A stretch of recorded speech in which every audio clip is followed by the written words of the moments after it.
Hello दोस्तों, नमस्ते, प्रणाम। मैं आप सबकी ललिता मिश्रा अपने यूट्यूब चैनल पे आप सबका स्वागत करती हूँ। तो आप सब कैसे हैं? उम्मीद करती हूँ बहुत अच्छे होंगे। आप सबको एक बहुत ही प्यारा कजरी गीत सुनाऊंगी, तो आप लोग सुनिएगा और अपना प्यार दुलार आशीर्वाद ज़रूर बनाइएगा इस गीत पर। और जैसा भी लगे कमेंट में ज़रूर बताना।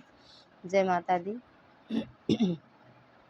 सुगना लाल पियर तोरा टोटवा उड़ी के जात्या विदेशवाना की। सुगना लाल पियर तोरा टोटवा उड़ी के जात्या विदेशवाना।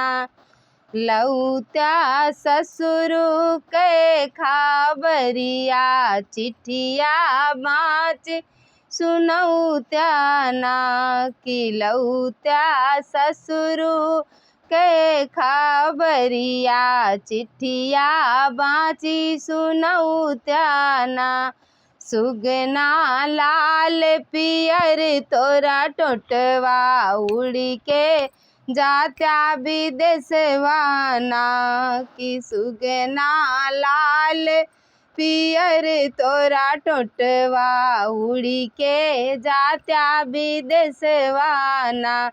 लौत्या जेठवा के खबरिया चिट्ठिया बाँची सुनौत्या ना कि। लौत्या जेठवा कहो खबरिया चिट्ठिया बाँची सुनौत्या ना। सुगना लाल पियर तोरा टोटवा उड़ी के जात्या विदेशवाना कि। सुगना लाल पियर तोरा टोटवा उड़ी के जात्या विदेशवाना।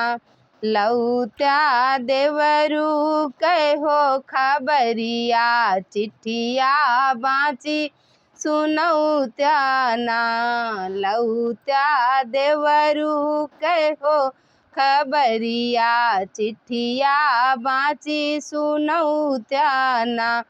ओ सुगना लाल पियर तोरा टोटवा उड़ी के जात्या विदेशवाना। सुगना लाल पियर तोरा टोटवा उड़ी के जात्या विदेशवाना। लौत्या पिया जी कहो खबरिया चिट्ठिया बाँची सुनौत्या ना। लौत्या राजा जी कहो खबरिया चिट्ठिया बाँची सुनौत्या ना। सुगना लाल पियर तोरा टोटवा उड़ी के जात्या विदेशवाना कि। सुगना लाल पियर तोरा टोटवा उड़ी के जात्या विदेशवाना।